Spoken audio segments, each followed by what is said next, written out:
Noor was a young man who lived in a fantasy world. He was pretty strong for his age and very well liked by everyone in the town he lived in. He worked a manual labor job, and his boss was impressed by his work and never said a word against him, as he was the best worker he had ever seen. One such day, after taking his daily wage, he was about to head back when he suddenly heard the voice of a woman screaming for help coming from a nearby cave. He immediately rushed over, even after his boss told him not to, as it could be dangerous. He ignored everyone's warning and entered the cave, only to see a girl wrapped in magical barbed wire, while an adventurer's party faced off against a giant demonic bull. Oh my God! Ever since he was a child, he had always taken care of his mother and the household because his father never came back with the milk. But he took it as a champ and started taking care of the house. His mom was sickly and mostly bedridden, so he made hot soup for her to drink while covered in soot, and told her that he was going out to hunt some rabbits so she could have some protein for dinner.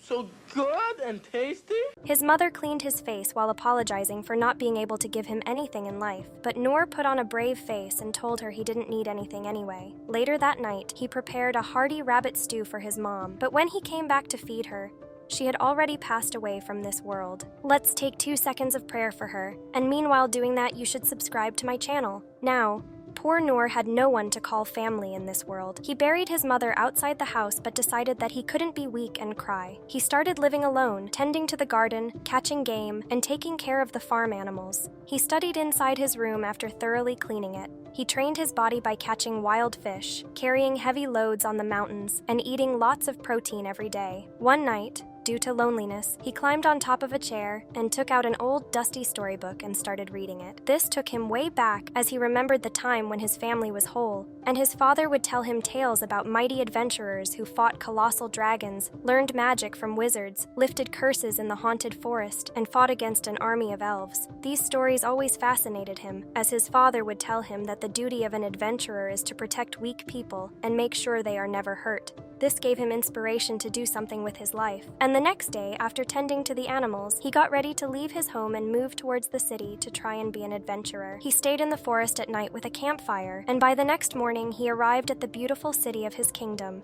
He entered the giant main gate and was completely blown away to see the number of people roaming around the markets, selling their goods, and people buying swords and fruits at the same place. While walking, he noticed a man with a sword and decided to follow him, which led him to the Adventurers Guild. He entered the establishment to find a big, burly man at the reception instead of a thick, furry girl. Disappointed, he told the man that he was there to be an adventurer, but the man brushed him off by saying that this was no place for kids, and he should think about his parents. Noor replied that his parents were dead, which caught the fatty's attention. It was at this moment he knew.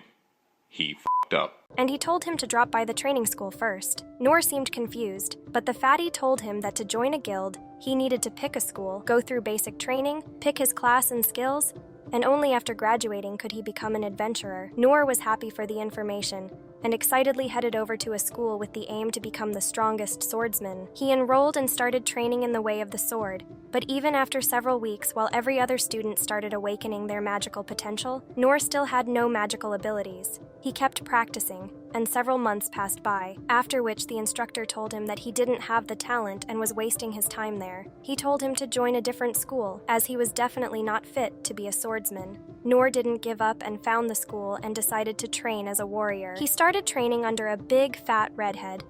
But even after going through intense training for several months, the redhead told him that he didn't have the talent for it, as all he had learned was how to parry attacks. He then went through several different schools, first as a hunter, but he got kicked out. After that, he tried to become a thief but got rejected as he had no talent for it. He then went to become a magician, but failed in that too. Finally, he decided to become a healer but failed and returned back disappointed. The fatty was shocked to learn that even after spending months at every school, he hadn't learned a single thing, and told him that, unfortunately, there was nothing he could do to become an adventurer. Disappointed in himself, Noor left the city and returned back to his cottage in the woods. However, he decided that he was not going to admit defeat, and created his own training setup with a sword. He decided to perfect the one move that he had learned, which was to parry and deflect attacks aimed at him. He spent days perfecting it, day and night, and finally, after a year of rigorous training, he became strong enough to parry 10 attacks at once. He decided to keep training, and 3 years passed by, after which he managed to parry 100 swords at once but gained no new skills. He keeps training endlessly to the point where his sword breaks. 14 years pass by as he realizes that, in these past years, he has trained every single day and is now able to parry 1,000 swords at once without fail. Despite putting in this much hard work, he doesn't gain any new skills but still decides to head over to the Adventurers Guild once more. This time, he meets with a young girl who looks at his skill set, only to advise him to visit the training school. Noor tells her that he has already been through them, which surprises the girl as she tells him that he doesn't have any skills to make him an adventurer. You serious? Noor gets disheartened once again when the fatty comes out and barely recognizes him. They sit down to talk over some beer, when Noor tells him about his training for the past years. Fatty tells him that there are ranks in an adventurer from E to S, but even to become E rank, you need at least one skill, which Noor doesn't have. Noor gets sad, but Fatty tells him that not many people know, but there is another rank below E, which is F. There are some limitations for F-rank adventurers, as they can't take kill quests or work in the forests outside the city. They can only take odd manual labor jobs in the city, but no one would really want to do that. To his surprise, Noor immediately accepts and finally gets his adventurer's license. He starts doing odd jobs around the city, like carrying heavy loads, finding lost cats, and keeps training every single night. He also takes nursing jobs and takes care of old people by cooking for them. While doing all this, he keeps training and seems to be happy working as an adventurer who can actually help people. Finally, we come back to the present, where the giant bull walks towards the adventurers and smashes the leader with his axe, who flies into the wall. Noor quickly checks him, only to find out that he is dead. He looks back to see the other guys getting skewered by the bull as he kills every single person in the area effortlessly, before moving his eyes onto the white-haired girl. Oh my God! Noor's body immediately jumps into action as he throws a rock at him and diverts the attention before running away. The monster chases him with surprising quickness, and Noor realizes that he can't run away, so he turns around and parries the bull's attack. To his surprise, the parry is so strong that the bull gets blasted into the wall. It immediately recovers and jumps through the dust to attack Noor, but he is able to parry the attacks again and again. He realizes that if he misses a single parry, he is as good as dead. He tries to find an opening but realizes that he doesn't have a single offensive skill to actually land an attack. His sword starts chipping, but the demon turns towards the girl and rushes towards her. Noor immediately uses his feather step ability, which increases his speed to appear before the bull and deflects the attack once again at the cost of his own sword. He remembers his father telling him that an adventurer defends the weak even at the cost of his own life, so he stands his ground, even with a broken sword. And this time when the monster attacks, Noor parries with all his might, which deflects the axe so much that it bounces back and chops the head of the bull cleanly before getting stuck in the rocks. The girl is utterly shocked as blood splatters all around the area, but the magical barbed wire disappears from her body. He falls to the ground, looking at his sword, which shatters and realizes how close of a call it was. The girl immediately thanks him for saving her life and asks his name, but Noor replies that his name isn't worth remembering and walks back outside. He walks through the streets, thinking about how he almost got killed by a giant cow, and realizes that he needs to train even more if he is to truly become an adventurer who can protect people. After Noor is gone, the dungeon gets filled with the white-haired woman's guards, as she turns out to be Lynn Clay of a noble family. Her personal guard arrives and watches the dead minotaur being inspected by the scientists, while Clay's guards lay dead on the ground covered by a white cloth. She immediately apologizes for not being there for her protection, but she tells him not to worry about it as it wasn't her fault. A little while later, another man named Dar enters and asks whether she is fine, and about the details of what happened here. The news about the attack reaches her brother Rai, who is completely shocked to find out that his sister was attacked by such a monster. He asks Dar whether he has any idea what a minotaur was doing on the surface when it is supposed to stay in the innermost depths of the dungeons. Dar bows down and admits that this was definitely an assassination attempt. As they found out about the ring Lin recently bought from a merchant, he claims that the ring got tested by a magician, and he revealed that it had a monostone of 90% purity, which is extremely hard to find. That was the reason why the Minotaur attacked her group. Rai still seems unclear, as he doesn't understand why a minotaur would want a mana stone, but Dar reveals that he believes the mana stone was cursed by the neighboring enemy kingdom of Derry, which is known for practicing dark magic. Rai agrees with this assumption, as lately Derry's army has been harassing them on the outskirts, and now such a brazen attack on Lin without even trying to hide it proves that they want a war. Rai then asks Dar about the man who saved Lin's life, but Dar claims that they know nothing about the man apart from the fact that he killed the minotaur with his broadsword in a matter of minutes, but escaped quickly afterward without even telling his name to Lin. The next morning, Noor goes into the guild as if nothing happened when the fatty immediately walks up to him, asking if he is fine. Noor seems confused, so Fatty explains that last night a deadly monster emerged in the caves near his construction site, and that's why he was worried. Noor has no idea that Fatty is talking about the minotaur that he killed last night, as he thought it must be a low-level cow monster since he managed to defeat it. Fatty tells Noor that he is lucky that he left beforehand because even a former A-ranked adventurer like him couldn't have done anything against such a strong beast. Noor wipes the dirt from his face and wonders what kind of monster it could be that even an A-ranked adventurer is scared of it, and then thanks God that he only faced off against a giant cow. Noor asks what happened to the monster, and Fatty replies that some mystery man ended up killing the beast in a single blow, which really shocks Noor, as he wonders how strong that man must be to kill such a monster, not realizing that he is the man Fatty is talking about. Later, Fatty gives him his pay for the day, but tells him to get a real job as well, otherwise he won't be able to earn much. Before he could reply though, a hooded figure appears behind him and calls him out. Noor turns around, only to find the white-haired girl he saved yesterday, and asks how she found him.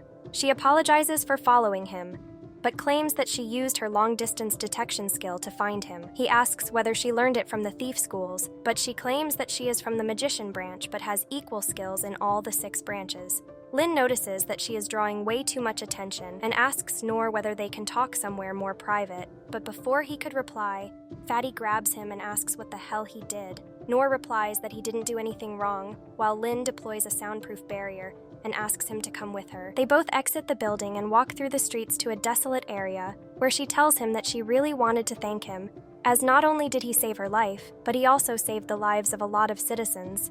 Noor still doesn't know how strong he is, so he claims that she is so talented, and he must have ruined her plans by butting his head in between. She tells him that it's not true. In fact, if he didn't come to her aid, she would have probably died there. She then claims that she wants to reward him for his help, but Noor immediately replies that her gratitude is enough.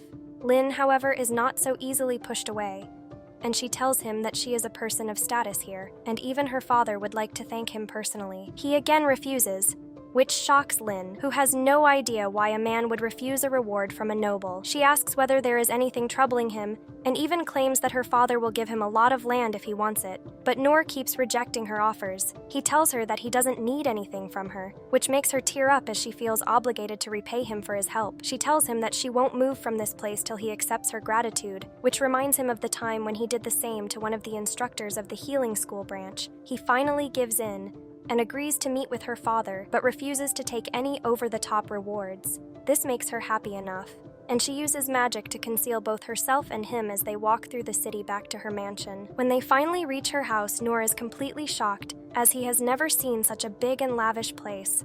They walk by the guards and enter inside, while Noor wonders whether this girl is a noble if she is so rich.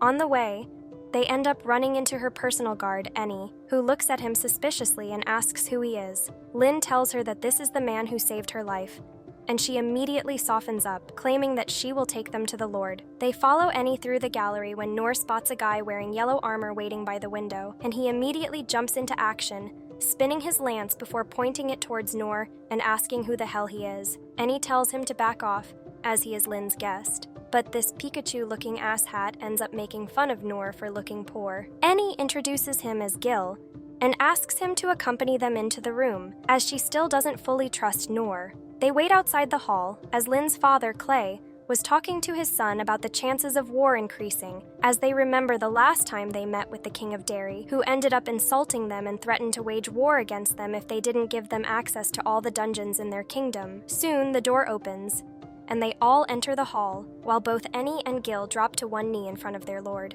But Noor has no clue who the man seated on the high seat is, so he simply walks ahead without a single care alongside Lin.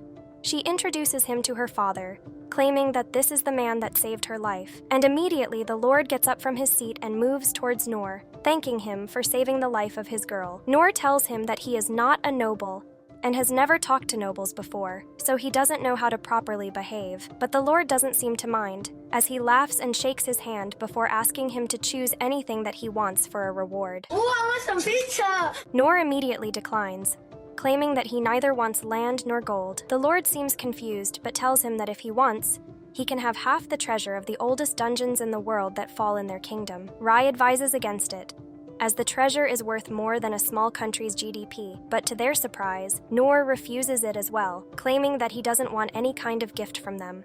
The Lord looks confused as to what sort of man would refuse such a gift. He then walks over to his seat and takes out the giant black sword behind it, which used to be his personal weapon during his adventuring days. Rai seems a bit worried, but his father tells him that it's fine, as the sword should be used in battlefields and not kept as a decoration. He hands it over to Noor, who grabs the handle and immediately realizes that the weapon is heavier than anything that he has ever used. Noor thinks that it is just a random second-hand sword, so he decides to accept it as a gift, as he wanted all of this to end quickly so he could go back to work. The Lord asks him to swing it once, and to his surprise, Noor simply uses one hand to swing the sword so strongly that it creates a wind blast around them. Noor looks at the Lord and tells him that it's a bit heavy, but he will manage, which makes Clay laugh, as he can't believe this man just swung a two-handed greatsword with a single hand. Clay asks whether he would like to train Lin a little bit, as it is getting very dangerous nowadays, which puts a smile on the girl's face. But Noor immediately declines,